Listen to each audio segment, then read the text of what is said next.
రాజధాని రెడీ, అమరావతి పనులు షురు. బాబు అంటే అభివృద్ధి, అభివృద్ధి అంటే బాబు. అందుకే వచ్చి రాగానే మొదట రాజధానిపై ఫోకస్ పెట్టారు. ఏపీకి 3 రాజధానులు అంటూ బిల్డప్ కొట్టిన జగన్ ప్రభుత్వం 4.5 ఏళ్లలో కాలయాపన చేసిందే తప్ప రాష్ట్రానికి చేసింది ఏమీ లేదు. ఈ నేపథ్యంలో జెట్ స్పీడ్ తో అధికారంలోకి వచ్చిన టీడీపీ అధినేత నారా చంద్రబాబు నాయుడు అంతే స్పీడ్ తో రాజధాని నిర్మించాలని డిసైడ్ అయ్యారు. ముఖ్యమంత్రిగా ప్రమాణ స్వీకారం చేయకముందే రాజధాని రైతులకు శుభవార్త అందింది. తాము అధికారంలోకి వస్తే అమరావతినే రాజధానిగా కొనసాగిస్తామని చంద్రబాబు నాయుడు ఇప్పటికే స్పష్టం చేశారు. రాజధాని ప్రాంతంలో పర్యటించిన ప్రభుత్వ ప్రధాన కార్యదర్శి నీరబ్ కుమార్ రాజధాని రైతులకు శుభవార్త చెప్పారు. ప్రమాణ స్వీకారం ముగిసిన వెంటనే రాజధాని పనులను ప్రారంభిస్తామని తెలిపారు. దీంతో రాజధాని అమరావతిలో జంగిల్ క్లియరెన్స్ పనులు ఊపందుకున్నాయి. ఇప్పటికే 100కు పైగా జేసీబీ యంత్రాలు కంప, పిచ్చి చెట్లను తొలగించే పనుల్లో దుమ్ము రేపుతున్నాయి. రాత్రిలు కూడా యంత్రాలు పనిచేస్తున్నాయి. మాస్టర్ ప్లాన్ ప్రకారం 217 చదరపు కిలోమీటర్ల రాజధాని అమరావతిలో 32 పెద్ద రోడ్లను నిర్మాణం చేపట్టడానికి అప్పటి టీడీపీ ప్రభుత్వం సంకల్పించింది. అవి వివిధ దశల్లోకి వచ్చాయి. ఆయా రోడ్ల వెంట ముళ్ల పొదలను యంత్రాలు తొలగిస్తున్నాయి. ప్రధాన రోడ్ల నిర్మాణం పూర్తి చేసి రైతుల ఫ్లాట్లలో అభివృద్ధి పనులు చేయడానికి సిఆర్టీఏ అధికారులు ప్రణాళికలు చేస్తున్నారు. రాజధానిలో భవన నిర్మాణాలను ప్రభుత్వ ప్రధాన కార్యదర్శి నీరబ్ కుమార్ పరిశీలించారు. జంగిల్ క్లియరెన్స్ పనులను వెంటనే పూర్తి చేయాలని ఆదేశించారు. స్ట్రీట్ లైట్లు రాజధానిలో వెలుగులు జిమ్మాలని ఆదేశించారు. వైసీపీ ప్రభుత్వం R5 జోన్ ను క్రియేట్ చేసి మాస్టర్ ప్లాన్ ను విచ్ఛిన్నం చేయడానికి ప్రయత్నించింది. దానిని రైతులు ఉన్నత న్యాయస్థానాన్ని ఆశ్రయించి అడ్డుకున్నారు.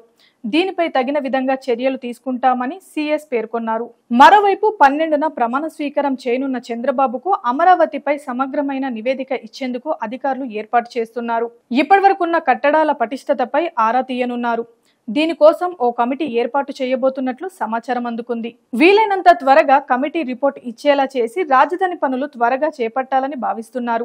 ఇప్పటి వరకు వేసిన రహదారులు పూర్తిగా పాడైపోయి విద్యుత్ దీపాలు వెలగడం లేదు. వాటిని పునరుద్ధరించారు. రహదారులను కూడా మరోసారి సరిచేయాలి. వీటన్నిటికీ చాలా సమయం పడుతుందని అధికారులు చెబుతున్నారు. రాత్రి పగలు పనులు చేపిస్తున్నారు. ప్రస్తుతం జరుగుతున్న పనులతో రాజధాని ప్రాంతంలో జనాల రాకపోకలు కనిపిస్తున్నాయి. ఇక చంద్రబాబు ప్రమాణ స్వీకారం తర్వాత వార్షిక కౌలును త్వరగా విడుదల చేసేందుకు చర్యలు తీసుకుంటున్నామని రైతులకు సీఎస్ నీరబ్ కుమార్ ప్రసాద్ హామీ ఇచ్చారు. జంగిల్ క్లియరెన్స్ పనులు చేపట్టడాన్ని రాజధాని రైతులు స్వాగతిస్తున్నారు.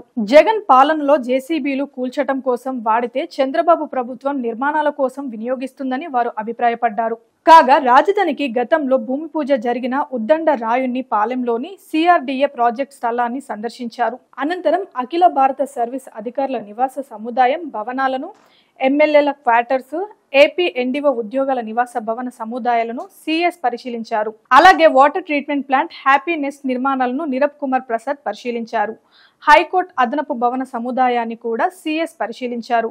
మొత్తానికి బాబు రాకతో ఏపీలో రాజధాని పనులు వేగవంతం కావడంతో ఏపీ ప్రజల్లో ఎక్కడలేని ఆనందం నెలకొంది. అమరావతినే ఆంధ్రప్రదేశ్ రాష్ట్ర రాజధానిగా కొనసాగించాలని అమరావతి జేసీ ఆధ్వర్యంలో ఉద్యమం చేపట్టిన విషయం తెలిసిందే.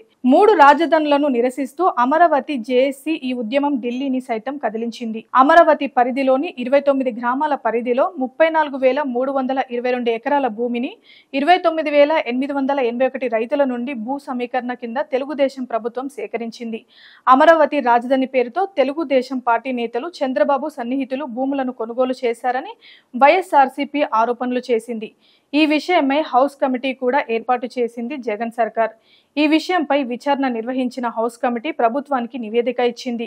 వైఎస్ఆర్సీపీ సర్కార్ ఆరోపణలపై చంద్రబాబు తోసిపుచ్చిన విషయం తెలిసిందే. తనపై చేసిన ఆరోపణలకు సంబంధించి జగన్ సర్కార్ ఒక్క ఆధారాన్ని కూడా సేకరించలేకపోయిందని ఆయన గతంలోనే పేర్కొన్న విషయం తెలిసిందే.